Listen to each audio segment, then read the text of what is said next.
Hello friends, आप सभी का हमारे यूट्यूब चैनल टारगेट एक्सेस में स्वागत है।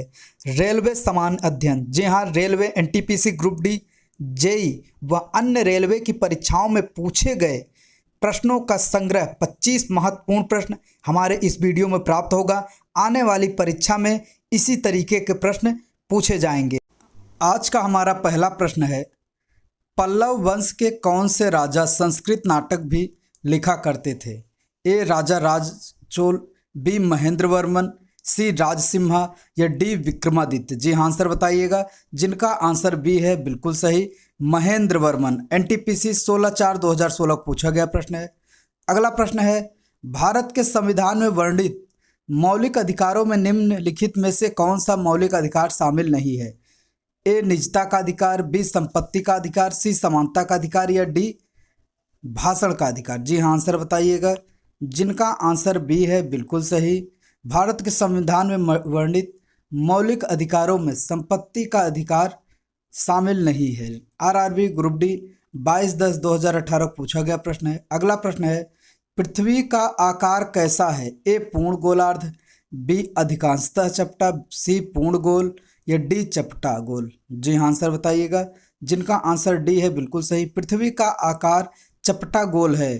पृथ्वी की आकृति अंडाकार है। एनटीपीसी 28/3/2016 पूछा गया प्रश्न। अगला प्रश्न है, डल झील भारत के निम्न में से किस राज्य में स्थित है? ए झारखंड, बी कश्मीर, सी उड़ीसा या डी छत्तीसगढ़। जी हाँ, आंसर बताइएगा, जिनका आंसर बी है बिल्कुल सही। डल झील श्रीनगर कश्मीर की एक प्रसिद्ध झील है। जेई 23/5/2019 में पूछा गया प्रश्न है। अगला प्रश्न है, भारतीय करेंसी नोटों के पिछले भाग पर कितनी भाषाएं मुद्रित होती हैं? ए 12, बी 14, सी 15 या डी 13। जी हाँ, आंसर बताइएगा, जिनका आंसर सी है बिल्कुल सही। भारतीय नोट के पीछे की तरफ 15 भाषाएं प्रिंट होती है। नोट में हिंदी और अंग्रेजी भाषाओं को मिलाकर कुल 17 भाषाएं मुद्रित होती हैं। आरआरबी एनटीपीसी 30/3/2016 में पूछा गया प्रश्न है। अगला प्रश्न है, इंडिया डिवाइडेड पुस्तक के लेखक कौन हैं? ए डॉक्टर राजेंद्र प्रसाद, बी अब्दुल कलाम आज़ाद, सी इंदिरा गांधी या डी जवाहरलाल नेहरू। जी हाँ, आंसर बताइए, जिनका आंसर ए है बिल्कुल सही। इंडिया डिवाइडेड पुस्तक के लेखक डॉक्टर राजेंद्र प्रसाद हैं। जेई 26/6/2019 को पूछा गया प्रश्न है। अगला प्रश्न है, निम्नलिखित में से कंप्यूटर का मस्तिष्क कौन सा है? A software, B hardware, C CPU या डी मॉनिटर। जी हाँ, आंसर बताइएगा, जिनका आंसर सी है बिल्कुल सही। सीपीयू को कंप्यूटर का मस्तिष्क कहा जाता है। रेलवे एनटीपीसी 16 अप्रैल 2016 को पूछा गया प्रश्न है। अगला प्रश्न है, भारतीय राष्ट्रीय कांग्रेस की स्थापना के समय भारत का गवर्नर जनरल कौन था? A Lord Chelmsford, B Lord Dalhousie, C Lord Dufferin या डी लॉर्ड कैनिंग। जी हाँ, आंसर बताइएगा, जिनका आंसर सी है बिल्कुल सही। भारतीय राष्ट्रीय कांग्रेस की स्थापना के समय भारत का गवर्नर जनरल लॉर्ड डफरिन था। आरआरबी जेई 2014 में पूछा गया प्रश्न है। अगला प्रश्न है, निम्नलिखित में से कौन सा अनुच्छेद उपराष्ट्रपति के चुनाव से संबंधित है? ए अनुच्छेद 66, बी अनुच्छेद 62 या सी अनुच्छेद 64 या डी अनुच्छेद 68। जी हाँ, आंसर बताइएगा, जिनका आंसर ए है बिल्कुल सही। भारतीय संविधान के अनुच्छेद 66 उपराष्ट्रपति के चुनाव से संबंधित है। अगला प्रश्न है, कोलंबो किस देश की राजधानी है? ए बांग्लादेश, बी म्यांमार, सी नेपाल या डी श्रीलंका। जी हाँ, आंसर बताइएगा, जिनका आंसर डी है बिल्कुल सही। कोलंबो श्रीलंका की राजधानी है। बांग्लादेश की राजधानी ढाका, नेपाल की काठमांडू तथा म्यांमार की नायपीडा है। आरआरबी ग्रुप डी 16/11/2018 को पूछा गया प्रश्न है। जी हाँ, यहाँ जितने क्वेश्चन हैं सारे बहुत इंपॉर्टेंट हैं। अगला प्रश्न है, भारत का कौन सा राज्य जूट का सबसे बड़ा उत्पादक है? ए बिहार, बी उड़ीसा, सी पश्चिम बंगाल या डी झारखंड। जी हाँ, आंसर बताइएगा, जिनका आंसर सी है बिल्कुल सही। भारत के सबसे बड़े उत्पादक राज्य क्रमशः पश्चिम बंगाल, बिहार, असम और उड़ीसा है। एनटीपीसी 27/4/2016 को पूछा गया प्रश्न है। अगला प्रश्न है, एआरडीसी निम्न में से किस बैंक की शाखा है? ए नाबार्ड, बी आरबीआई, सी सेबी या डी एसबीआई। जी हाँ, आंसर बताइएगा, जिनका आंसर ए है बिल्कुल सही। एआरडीसी, जिसका पूरा नाम एग्रीकल्चर रिफाइंस एंड डेवलपमेंट कॉरपोरेशन है, यह नाबार्ड बैंक की एक शाखा है। आरआरबी ग्रुप डी 23/10/2018 को पूछा गया प्रश्न है। यदि वीडियो पसंद आए तो इसे ज़्यादा से ज़्यादा लोगों तक शेयर करें।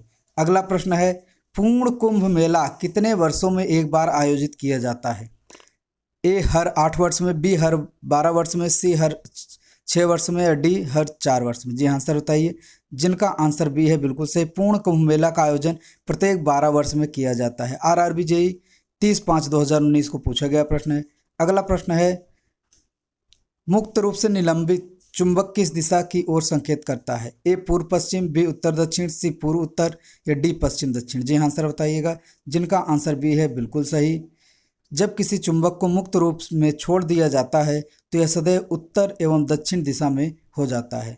अगला प्रश्न है, होम रूल लीग आंदोलन के संस्थापक कौन थे? A Sarojini Naidu, B Annie Besant, C Joseph Baptista, या डी मोहम्मद अली जिन्ना। जी हाँ आंसर बताइएगा। जिनका आंसर बी है बिल्कुल सही। होम रूल आंदोलन तिलक एवं एनी बेसेंट द्वारा चलाया गया। एनटीपीसी 29/4/2016 को पूछा गया प्रश्न है। अगला प्रश्न है, भारतीय संविधान का भाग 3 किस विषय में से संबंधित है? ए नागरिकता, बी संघ और उसके प्रांत, सी मौलिक अधिकार, या डी प्रस्तावना। जी हाँ आंसर बताइएगा। जिनका आंसर सी है बिल्कुल सही। भारतीय संविधान में मौलिक अधिकारों का वर्णन संविधान के भाग 3 में किया गया है। ग्रुप डी 5/12/2018 को पूछा गया प्रश्न है। नेक्स्ट क्वेश्चन, पृथ्वी की सतह के निकटतम वायुमंडल की परत कौन सी है? ए समताप मंडल, बी स्थल मंडल, सी दुर्बल मंडल, या डी क्षोभ मंडल। जी आंसर बताइएगा। जिनका आंसर डी है बिल्कुल सही। क्षोभ मंडल वायुमंडल का सबसे निचला परत है। जेईई 23/5/2019 में पूछा गया प्रश्न है। अगला प्रश्न है, निम्नलिखित में से कौन सी नदी का उद्गम भारत में नहीं है? ए कोयल, बी सौंक, सी ब्रह्मपुत्र, या डी ब्राह्मणी। जी हाँ आंसर बताइएगा। जिनका आंसर सी है बिल्कुल सही। ब्रह्मपुत्र नदी का उद्गम तिब्बत के दक्षिण में मानसरोवर के निकट चेमयांगदू नामक हिमवाह से हुआ है। अगला प्रश्न है, किस कंपनी ने नोएडा में विश्व का सबसे बड़ी मोबाइल फैक्ट्री स्थापित की है? ए सैमसंग, बी एप्पल, सी वीवो कम्युनिकेशन टेक्नोलॉजी कंपनी, या डी सियोमी कॉरपोरेशन। जी हाँ आंसर बताइएगा। जिनका आंसर ए है बिल्कुल सही। दक्षिण कोरिया की इलेक्ट्रॉनिक्स कंपनी सैमसंग ने नोएडा भारत में विश्व की सबसे बड़ी मोबाइल फैक्ट्री स्थापित की है। आरआरबी ग्रुप डी 10/12/2018 को पूछा गया प्रश्न है। अगला प्रश्न है, भारत में छोटी दूरी का सतह से हवा में मार करने वाला प्रक्षेपास्त्र कौन सा है? ए पृथ्वी, बी अस्त्र, सी त्रिशूल, या डी आकाश। जी आंसर बताइएगा।